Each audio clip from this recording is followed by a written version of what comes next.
Hey Run Junkies, week 9 of Dopey Challenge training is over. We have 17 weeks to go. Just saying that makes me really excited. I've built most of our itinerary for Walt Disney World and I'm getting really geeked out about it.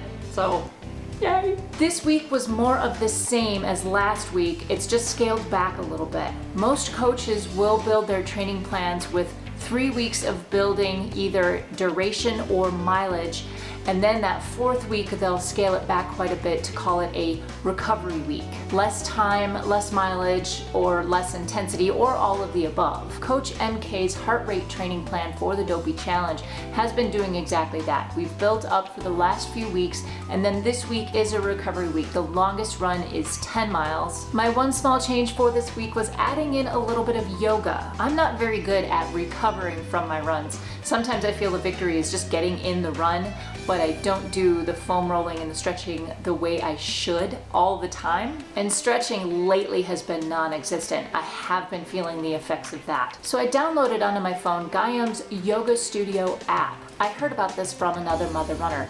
Not the book, but actually another mom runner in that Facebook community. This app has a lot of great features. It is $3.99 on the App Store, but I already feel like it's worth it. In a future video, I will do a review of this app. I probably won't show you me doing yoga because that's just sad.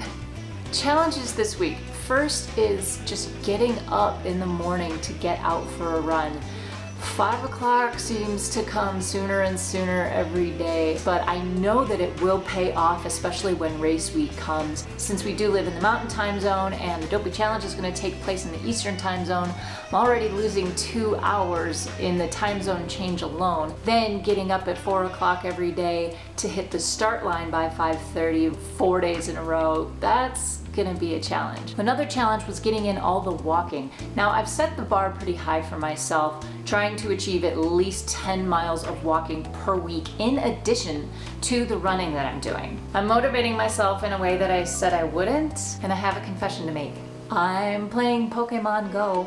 It's actually pretty fun, and I'm limiting the Pokemon Go hunting to those evening walks when I'm out purposefully walking anyway. But I have to say my son is pretty excited about it, and I'm starting to understand the language of Pokemon a lot better than I used to. I still have no idea what I'm talking about, but it's pretty fun. Okay, this week's victory.